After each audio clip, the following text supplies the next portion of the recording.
Hi friends, ആർഫറയിലേക്ക് എല്ലാവർക്കും സ്വാഗതം. Nifty ഇന്ന് 161 പോയിന്റിന്റെ ഒരു ഗ്യാപ് ഡൗൺ ഓപ്പണിങ്ങിലൂടെയായിരുന്നു തുടങ്ങിയത്. അതായത് 23,482 തുടങ്ങിയത്. പിന്നീട് വലിയൊരു വീഴ്ചയാണ് നിഫ്റ്റിയിലുണ്ടായത്. 23,317 വരെ അത് താഴോട്ടേക്ക് പോയി. ആ ഒരു ലെവലിൽ നിന്നാണ് പിന്നീട് നിഫ്റ്റി തിരിച്ചിട്ട് 23,661 എന്നുള്ള ഹൈ ക്രിയേറ്റ് ചെയ്തത്. അപ്പോൾ അവിടെ 378 പോയിന്റിന്റെ ഒരു ഇൻട്രാഡേ റിക്കവറി നമുക്ക് കാണാൻ കഴിയും. അപ്പോൾ ഇതൊരു അവിശ്വസനീയമായ ഒരു റിക്കവറിയാണ്.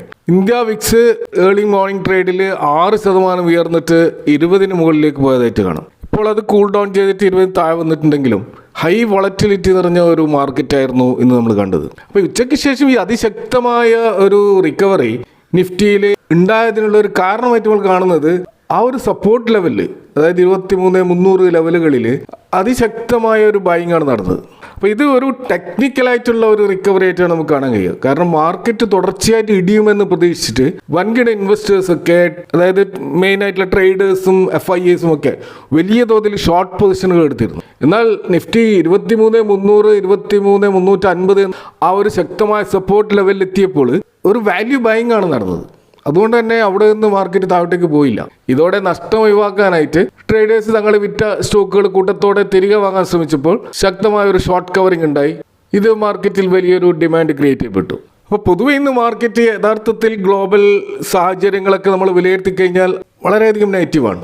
പശ്ചിമേഷ്യയിൽ സംഘർഷം വീണ്ടും ശക്തമായതും അതുപോലെ തന്നെ ഇറാനെതിരെ US പ്രസിഡന്റിന്റെ നോൺ സ്റ്റോപ്പ് മുന്നറിയിപ്പുകളും ഗ്ലോബൽ മാർക്കറ്റുകളെ ഉലച്ചിരുന്നു.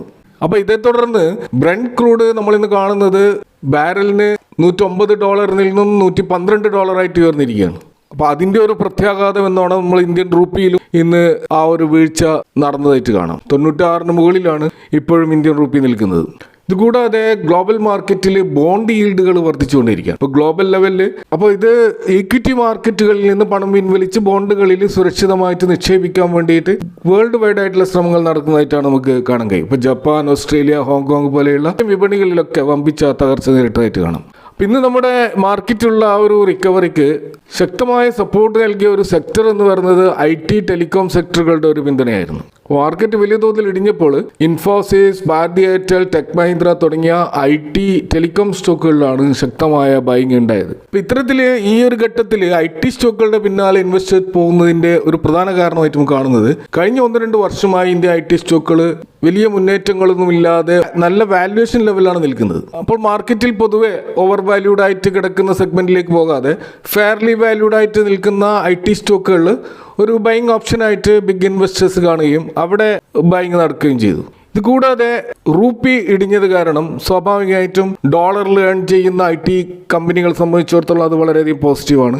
അതുകൊണ്ട് തന്നെ അണ്ടർ വാല്യൂഡ് ആയിട്ട് നിൽക്കുന്ന പല IT സ്റ്റോക്കുകളിലും അതിൻ്റെ നോർമൽ വാല്യുവേഷനിൽ എത്തുന്നത് വരെ ഒരു പക്ഷേ ഇനിയും ബൈങ് ഈ സ്റ്റോക്കുകളിൽ എപ്പോഴും ഉണ്ടായേക്കാം. അപ്പോൾ ഈ ഒരു മാർക്കറ്റ് സാഹചര്യത്തിൽ നമ്മൾ കാണുന്നത് നിഫ്റ്റിയിൽ ഉണ്ടായിട്ടുള്ള റിക്കവറി അത് ആ ഒരു നിഫ്റ്റി 50 ഇൻഡെക്സിൽ മാത്രമാണ് ഉണ്ടായിട്ടുള്ളത്. ഇപ്പോൾ സ്മോൾ ക്യാപ്പിൽ വമ്പിച്ച സെൽ ഓഫ് തന്നെയാണ് ഇന്നും നടന്നിട്ടുള്ളത്. അപ്പോൾ മൈക്രോ ക്യാപ്പും മിഡ് ക്യാപ്പും സ്മോൾ ക്യാപ്പും ഒക്കെ നല്ല ഇടിവിലൂടെയാണ് ഇന്ന് കടന്നുപോയതെന്ന് നമുക്ക് അതിൻ്റെ ഡാറ്റകളിൽ നിന്ന് കാണാൻ കഴിയും. അപ്പോൾ നിഫ്റ്റി ഫ്ലാറ്റ് പോസിറ്റീവിലാണ് ക്ലോസ് ചെയ്തതെങ്കിലും BSEയിലെ അഡ്വാൻസ് ചെയ്ത സ്റ്റോക്കുകൾ, ഡിക്ലൈൻ ചെയ്ത സ്റ്റോക്കുകൾ നമ്മൾ നോക്കുമ്പോൾ വലിയ അന്തരം കാണാൻ കഴിയും. കാരണം 28% സ്റ്റോക്കുകൾ അഡ്വാൻസ് ചെയ്തപ്പോൾ 67% സ്റ്റോക്കുകൾ കൂടുതലാണ് ഡിക്ലൈൻ ചെയ്തിട്ടുള്ളത്. അപ്പോൾ മാർക്കറ്റിൻ്റെ ആ ഒരു ബിയറിഷ്നെസ് പൂർണ്ണമായിട്ടും മാറിയിട്ടില്ല എന്ന് ഇതിൽ നിന്ന് നമുക്ക് മനസ്സിലാക്കാം. ഇനി നമ്മൾ സ്റ്റോക്ക് സ്പെസിഫിക് ആയിട്ട് വന്നു കഴിഞ്ഞാൽ 2 പ്രധാനപ്പെട്ട സ്റ്റോക്കുകൾ, ഷിപ്പിംഗ് മേഖലയിലുള്ള 2 സ്റ്റോക്കുകൾ കഴിഞ്ഞ ഒരു മാസമായിട്ട് വമ്പിച്ച മുന്നേറ്റം നടത്തിയിട്ട് കാണാം. അതിലൊന്ന് ഷിപ്പിംഗ് കോർപ്പറേഷൻ ഓഫ് ഇന്ത്യ ആണ്. ഏകദേശം 14% റിട്ടേൺ ആണ് കഴിഞ്ഞ ഒരു മാസം ഈ സ്റ്റോക്ക് നൽകിയിട്ടുള്ളത്.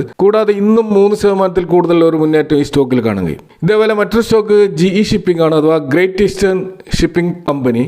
അവിടെയും ഇന്ന് ഏകദേശം 10% ഒരു റാലി നടന്നതായിട്ട് കാണാം. കഴിഞ്ഞ ഒരു മാസം ഈ സ്റ്റോക്കും ഏകദേശം 18% റിട്ടേൺ നൽകിയതായിട്ടും കാണാം. അപ്പോൾ ഈ 2 സ്റ്റോക്കുകളും ഒരേ മേഖലയിലാണെങ്കിലും ഇവരുടെ ആ ഒരു ഓപ്പറേഷൻസിൽ ചെറിയ വ്യത്യാസങ്ങളുണ്ട്. ഇപ്പോൾ GE ഷിപ്പിംഗ് പൂർണ്ണമായിട്ടും ഒരു പ്രൈവറ്റ് കമ്പനിയാണ്. പ്രധാനമായിട്ടും ക്രൂഡ് ഓയിൽ, പെട്രോളിയം ഉൽപ്പന്നങ്ങൾ എന്നിവ ട്രാൻസ്പോർട്ട് ചെയ്യുന്ന ടാങ്കറുകളും അതുപോലെ കൽക്കരി, അയൺ എന്നിവയുടെ ഡ്രൈ ബൾക്ക് കരിയറുകളുമാണ് ഇവരുടെ പക്കലുള്ളത്. കൂടാതെ ഓഫ് ഷോറിൽ ഓയിൽ എക്സ്പ്ലോറേഷൻ മേഖലയിലും ഇവർക്ക് സാന്നിധ്യമുണ്ട്. ഷിപ്പിംഗ് കോർപ്പറേഷൻ ഓഫ് ഇന്ത്യയിലെ മറ്റൊരു ഏറ്റവും വലിയ ഷിപ്പിംഗ് കമ്പനിയാണ്. ടാങ്കറുകളും ബൾക്ക് കരിയറുകളും കൂടാതെ ഇന്റർനാഷണൽ ചരക്ക് നീക്കത്തിനുള്ള കണ്ടെയ്നർ ഷിപ്പുകളും അതേപോലെ തന്നെ പാസഞ്ചർ വെസലുകളും ഇവരുടെ പക്കലുണ്ട്. അപ്പോൾ ഗവൺമെന്റിന്റെ സ്ട്രാറ്റജിക്കലായിട്ടുള്ള പല ചരക്ക് നീക്കങ്ങളും നടത്തുന്നതിൽ ഇവരാണ് മേജറായിട്ടുള്ള പങ്കാളികൾ. SCI ഒരു PSU സ്റ്റോക്കാണ്. ഇതിന്റെ ഭൂരിഭാഗം ഓഹരികളും ഗവൺമെന്റിന്റെ കയ്യിലാണ്. എന്നാൽ ഇതിൻ്റെ ഒരു സ്വകാര്യവൽക്കരണത്തെക്കുറിച്ച് അല്ലെങ്കിൽ അതിൻ്റെ ഒരു ഡിസ്ഇൻവെസ്റ്റ്മെൻറ്റിനെ കുറിച്ചുള്ള വലിയ ചർച്ചകൾ നടക്കുന്നുണ്ട്. അങ്ങനെ ആകുമ്പോൾ ഭാവിയിൽ ഈ സ്റ്റോക്കിൽ വലിയൊരു മുന്നേറ്റം നമുക്ക് പ്രതീക്ഷിക്കാം. എന്നാൽ GE ഷിപ്പിംഗ് സ്വകാര്യ മേഖലയിലുള്ള ഏറ്റവും വലിയ ഷിപ്പിംഗ് കമ്പനിയാണ്. ഈ രണ്ട് സ്റ്റോക്കുകളുടെയും ഒരു പ്രത്യേകത, ഇതിൻ്റെ PE റേഷ്യോ വളരെയധികം ലോ ലെവലാണ് നമുക്ക് കാണുക. അപ്പോൾ അത് ഏകദേശം 5 മുതൽ 12 വരെയുള്ള ഒരു വളരെ കുറഞ്ഞ ഒരു PE റേഷ്യോ ആണ്. അപ്പോൾ ഇത്തരത്തിൽ ലോ PEയിലേക്ക് ഈ രണ്ട് സ്റ്റോക്കുകൾ പോകാനുള്ള കാരണങ്ങൾ നോക്കുമ്പോൾ ഒന്ന് ഈ ബിസിനസിൻ്റെ ഒരു പ്രത്യേകതയാണ്. കാരണം ഷിപ്പിംഗ് രംഗം എപ്പോഴും ഒരേപോലെ ആയിരിക്കില്ല. ഈ ഗ്ലോബൽ ഡിമാൻഡ് കൂടുമ്പോൾ ഈ ഫ്രൈറ്റ് റേറ്റ് അഥവാ ചരക്ക് കൂലി കുതിച്ചുയരുകയും കമ്പനികൾ വൻ ലാഭം ഉണ്ടാക്കുകയും ചെയ്യും. ഇപ്പോൾ അതാണ് നടക്കുന്നത്. എന്നാൽ ഗ്ലോബൽ മാർക്കറ്റിൽ ഒരു മന്ദഗതി ഉണ്ടാകുമ്പോൾ ലാഭം കുത്തനെ ഇടിയുകയും ചെയ്യും. അപ്പോൾ ഇത്തരത്തിലുള്ള ഒരു വളറ്റിലിറ്റി ഉള്ളതുകൊണ്ടാണ് ഇൻവെസ്റ്റേഴ്സ് വലിയ തോതിൽ ഈ സ്റ്റോക്കിൽ താല്പര്യം കാണിക്കാത്തത്.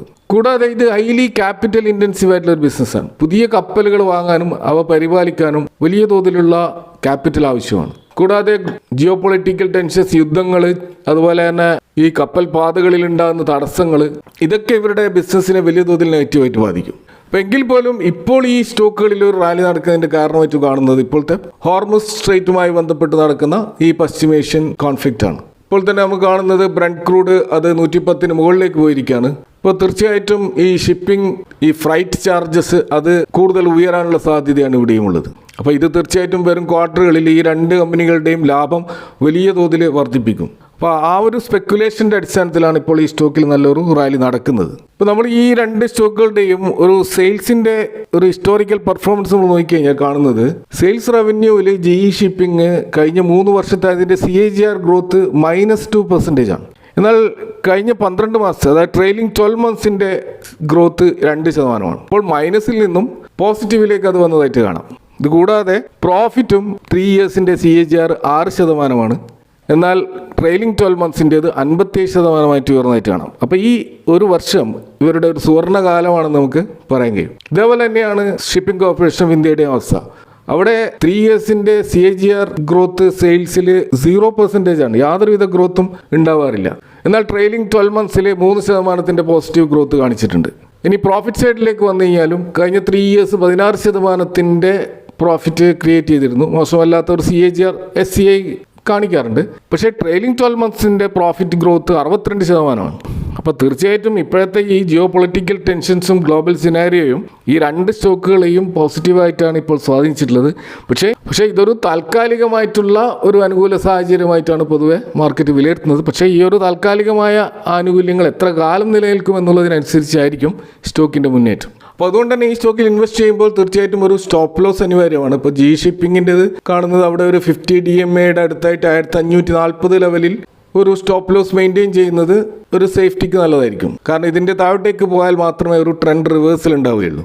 അതുപോലെ ഷിപ്പിംഗ് കോർപ്പറേഷനിൽ നോക്കി കഴിഞ്ഞാൽ 298 എന്ന ലെവലിൽ ഒരു സ്റ്റോപ്പ് ലോസ് മെയിൻറ്റെയിൻ ചെയ്യുകയാണെങ്കിൽ, കാരണം അവിടെ 300 എന്നുള്ള അതിൻ്റെ പ്രൈസ് ഒരു സൈക്കോളജിക്കൽ സപ്പോർട്ടാണ്. അപ്പോൾ അതിന് താഴോട്ടേക്ക് പോയി കഴിഞ്ഞാൽ സ്റ്റോക്ക് ഒരുപക്ഷെ താഴോട്ടേക്ക് വലിയ തോതിൽ പോകാൻ സാധ്യതയുണ്ട്. ഇനി നമ്മൾ ഇന്ന് മാർക്കറ്റിൽ ഇപ്പോൾ നല്ല റിസൾട്ട് വന്നിട്ടും അത്യാവശ്യം മോർണിംഗ് സെഷനിൽ നല്ല സെൽ ഓഫ് നടന്ന ഒരു സ്റ്റോക്കാണ് വോഡഫോൺ ഐഡിയ. എന്നാൽ ഫൈനലായിട്ട് അത് പോസിറ്റീവ് ക്ലോസ് ആയിട്ടും കാണാം. അപ്പോൾ യഥാർത്ഥത്തിൽ വോഡഫോൺ ഐഡിയയിൽ നല്ലൊരു മുന്നേറ്റം ഉണ്ടാകേണ്ടതാണ്. കാരണം 2017 മുതൽ ഇങ്ങോട്ടുള്ള അവരുടെ ചരിത്രം നോക്കിക്കഴിഞ്ഞാൽ ആദ്യമായിട്ടാണ് റെക്കോർഡ് ലാഭം അവർ രേഖപ്പെടുത്തുന്നത്. അപ്പോൾ 51,970 കോടിയുടെ ഒരു ലാഭമാണ് ഇവരുടെ ബാലൻസ് ഷീറ്റ് നമ്മൾ കാണുന്നത്. എന്നാൽ ഇത് യഥാർത്ഥത്തിലുള്ള ഒരു ബിസിനസ്സിൽ നിന്നുള്ള ലാഭമല്ല. കാരണം ഇതൊരു വൺ ടൈം അക്കൗണ്ടിങ് ഗെയിനാണെന്ന് മാർക്കറ്റ് തിരിച്ചറിഞ്ഞിട്ടുണ്ട്. കാരണം കമ്പനിയുടെ പ്രധാന ബിസിനസ്സിൽ നിന്ന്, അതാ കോർ ബിസിനസ് എന്നുള്ള ലാഭമാണ് ഒരു ഇൻവെസ്റ്റർ എപ്പോഴും നോക്കുന്നത്. എന്നാൽ വോഡഫോണിൻ്റെ ഈ ഒരു വമ്പൻ ലാഭത്തിൻ്റെ കാരണം കമ്പനി കൂടുതൽ സിമ്മുകൾ വിറ്റതുകൊണ്ടോ അല്ലെങ്കിൽ വലിയ വരുമാനം ഉണ്ടാക്കിയത് കൊണ്ടോ അല്ല. ടെലികോം മന്ത്രാലയം ഈ കമ്പനിയുടെ പഴയ AGR കുടിശ്ശികകൾ പുനർനിർണയിക്കുകയും വലിയൊരു തുക കുറക്കുകയും ചെയ്തിട്ടുണ്ട്. അപ്പോൾ അതുകൊണ്ട് തന്നെ 23,600 കോടിയോളം രൂപയുടെ ഒരു ബാധ്യത ഇവർക്ക് കുറഞ്ഞു കിട്ടിയിട്ടുണ്ട്. കൂടാതെ ഈ ബാക്കി തുക അടക്കാനായിട്ട് 10 വർഷത്തെ ഒരു ലോങ് ടേം ഇളവും അനുവദിച്ചിട്ടുണ്ട്. അപ്പോൾ അക്കൗണ്ടിംഗ് നിയമങ്ങൾ പ്രകാരം ഭാവിയിലെ വലിയ ലാഭം ഇപ്പോഴത്തെ മൂല്യത്തിലേക്ക് കണക്കാക്കുമ്പോൾ 57,491 കോടിയുടെ ഒരു എക്സെപ്ഷണൽ ഗെയിൻ അല്ലെങ്കിൽ ഒറ്റത്തവണ ഉണ്ടാകുന്നത് നേട്ടമായിട്ട് അപ്പോൾ ബുക്കിൽ ഇത് കാണിക്കേണ്ടി വന്നു. അപ്പോൾ ഇതൊരു പേപ്പർ അഡ്ജസ്റ്റ്മെൻ്റ് ആണ്. അപ്പോൾ ഇത് മാറ്റിവെച്ച് കഴിഞ്ഞാൽ കമ്പനി ഇപ്പോൾ നഷ്ടത്തിൽ തന്നെയാണ്. അപ്പോൾ എന്താണ് ഈ AGR എന്ന് പറഞ്ഞാൽ ഇപ്പോൾ ടെലികോം മേഖലയിൽ ഏറ്റവും കൂടുതൽ ചർച്ച ചെയ്യപ്പെടുന്നതും ഈ വോഡഫോൺ ഐഡിയയുടെ നിലനിൽപ്പിനെ തന്നെ ബാധിച്ചതുമായ ഒരു പ്രധാന വിഷയമാണ് AGR, അതായത് അഡ്ജസ്റ്റഡ് ഗ്രോസ് റവന്യൂ. അതായത് ടെലികോം കമ്പനികൾ ഗവൺമെന്റിലേക്ക് നൽകുന്ന ലൈസൻസ് ഫീസും സ്പെക്ട്രം ചാർജുകളും കണക്കാക്കുന്നത് ഈ AGRന്റെ അടിസ്ഥാനത്തിലാണ്. അപ്പോൾ ഇതെങ്ങനെ കണക്കാക്കണമെന്നതിനെ കുറിച്ചിട്ട് ഗവൺമെന്റും ടെലികോം കമ്പനികളും വർഷങ്ങളായിട്ട് തർക്കത്തിലാണ്. അതായത് കസ്റ്റമേഴ്സിൽ നിന്ന് കോളിനും ഡാറ്റയ്ക്കും ഈടാക്കുന്ന തുക, അതായത് കോർ ടെലികോം റവന്യൂ മാത്രമാണ് AGR കൂട്ടേണ്ടത്. കമ്പനിയുടെ കൈവശമുള്ള കെട്ടിടങ്ങൾ വിൽക്കുമ്പോഴോ ബാങ്ക് ഡെപ്പോസിറ്റിൽ നിന്നുള്ള പലിശ കിട്ടുമ്പോഴോ ഉണ്ടാകുന്ന വരുമാനങ്ങൾ, അതായത് നോൺ ടെലികോം ഇൻകം ഇതിൽ കൂട്ടരുതെന്നാണ് ടെലികോം കമ്പനികളുടെ വാദം. എന്നാൽ ഗവൺമെന്റിന്റെ വാദം നേരെ തിരിച്ചാണ്. കമ്പനികൾ ഉണ്ടാക്കുന്ന എല്ലാ വരുമാനങ്ങളും ടെലികോം ആയിക്കോട്ടെ നോൺ ടെലികോം ആയിക്കോട്ടെ അതൊക്കെ AGRന്റെ പരിധിയിൽ വരുമെന്നാണ് ഗവൺമെന്റ് പറയുന്നത്. ഈ തർക്കത്തിൽ സുപ്രീം കോടതി അംഗീകരിച്ചത് ഗവൺമെന്റിന്റെ വാദമാണ്. അപ്പോൾ ഇതോടെ വോഡഫോൺ ഐഡിയ ഉൾപ്പെടെയുള്ള കമ്പനികൾ പഴയ കുടിശ്ശികയും അതിനുള്ള ഭീമമായ പിഴയും പലിശയും ചേർത്ത് വലിയൊരു തുക ഗവൺമെന്റിലേക്ക് അടക്കാൻ ബാധ്യസ്ഥരായി. അപ്പോൾ ഇതോടുകൂടി വോഡഫോണിന്റെ തലയിൽ 87,000 കോടിയിലധികം രൂപയുടെ AGR കടബാധ്യതയാണ് വന്നത്. അപ്പോൾ ഇത്രയും വലിയ തുക അടക്കാനില്ലാത്തതുകൊണ്ടാണ് കമ്പനി വൻ തകർച്ചയിലേക്കും നഷ്ടത്തിലേക്കും പോയത്. അപ്പോൾ അടുത്തിടെ വന്ന പുതിയൊരു മാറ്റം എന്താണെന്ന് വെച്ച് കഴിഞ്ഞാൽ ഈ വിഷയത്തിൽ ഗവൺമെന്റ് ഈ കമ്പനികൾക്ക് വലിയൊരു ആശ്വാസം നൽകി. ഗവൺമെന്റ് വീണ്ടും റീകാൽക്കുലേറ്റ് ചെയ്യുകയും എന്നിട്ട് വോഡഫോണിന്റെ AGR ബാധ്യതയിൽ നിന്ന് ഏകദേശം 23,600 കോടി രൂപ കുറവ് വരുത്തുകയും ചെയ്തു. അപ്പോൾ ഇതാണിപ്പോൾ ഈ വോഡഫോൺ ഐഡിയയുടെ ബുക്കുകളിൽ പ്രത്യക്ഷപ്പെടുന്ന ലാഭം. അപ്പോൾ കമ്പനിയുടെ ഒരു 1 ടൈം ഇളവ് ലഭിച്ചെങ്കിലും കമ്പനിയുടെ മൊത്തം കടം ഇപ്പോഴും 2 ലക്ഷം കോടിക്ക് മുകളിലാണ്. കൂടാതെ ജിയോയിലേക്കും എയർടെല്ലിലേക്കും കൺസ്യൂമേഴ്സ് മാറുന്നത് ഈ ഒരു ക്വാർട്ടറിലും പൂർണ്ണമായിട്ടും തടയാനായിട്ടില്ല. കൂടാതെ ആവറേജ് റേറ്റ് പെർ യൂസർ അതിപ്പോൾ വോഡഫോൺ ഐഡിയയുടേത് 190 ഉയർന്നിട്ടുണ്ടെങ്കിലും എയർടെലിൻ്റെ 257 ജിയോയുടെ 214 വെച്ച് കമ്പയർ ചെയ്യുമ്പോൾ ഇപ്പോഴും വളരെ പിന്നിലാണ്. ഇതുകൂടാതെ ഈ ഒരു സർക്കാരിൻ്റെ ഭാഗത്തു നിന്നുള്ള ഇളവ് വരുമെന്ന പ്രതീക്ഷയിൽ ഈ സ്റ്റോക്കിൽ വമ്പിച്ച ബൈങ് കഴിഞ്ഞ ഒരു വർഷമായിട്ട് നടന്നുകൊണ്ടേയിരിക്കുകയാണ്. അതിൻ്റെ അടിസ്ഥാനത്തിൽ നല്ലൊരു മുന്നേറ്റം വോഡഫോൺ ഐഡിയ സ്റ്റോക്കിൽ ഉണ്ടായിട്ടുണ്ട്. സ്വാഭാവികമായിട്ടും ഇപ്പോൾ അവർ പ്രോഫിറ്റ് ബുക്ക് ചെയ്തുകൊണ്ട് പിന്മാറുന്നത് കൊണ്ടാണ് സ്റ്റോക്ക് മുന്നോട്ടേക്ക് പോകാത്തത്. ഇപ്പോൾ ഏതായാലും വോഡഫോൺ ഐഡിയ അവരുടെ കോർ ബിസിനസ് ഇൻകത്തിൽ ഉണ്ടാക്കുന്ന ചേഞ്ച് ഉണ്ടാകുമ്പോൾ മാത്രമാണ് ഈ സ്റ്റോക്ക് ഒരു സേഫ് സ്റ്റോക്കായിട്ട് നമുക്ക് കാണാൻ കഴിയുള്ളൂ. അതുവരെ ഇപ്പോഴും വലിയ കടബാധ്യത ഉള്ള ഒരു സ്റ്റോക്ക് എന്നുള്ള നിലക്ക് ഒരു ലോങ് ടേം ഇൻവെസ്റ്റ്മെൻറ്റ് അനുയോജ്യമായിട്ട് നമുക്കിപ്പോഴും ഇത് കാണാൻ കഴിയില്ല. ഇനി നമ്മൾ നിഫ്റ്റിയുടെ ലെവലുകളിലേക്ക് വന്നു കഴിഞ്ഞാൽ ഓപ്ഷൻ ചെയിൻ നോക്കിക്കഴിഞ്ഞാൽ ഹയസ്റ്റ് ഓപ്പൺ ഇൻട്രസ്റ്റ് ഇപ്പോൾ നിൽക്കുന്നത് 23,500 23,400 ലെവലാണ്. അപ്പോൾ അതുകൊണ്ട് തന്നെ ഈ ഒരു റേഞ്ച് ശക്തമായൊരു സപ്പോർട്ടാണ്. ഇപ്പോൾ പുട്ട് റേറ്റേഴ്സ് ഇതിന് താഴത്തേക്ക് മാർക്കറ്റിനെ പോകാൻ അനുവദിക്കുകയില്ല എന്ന് നമുക്ക് പ്രതീക്ഷിക്കാം.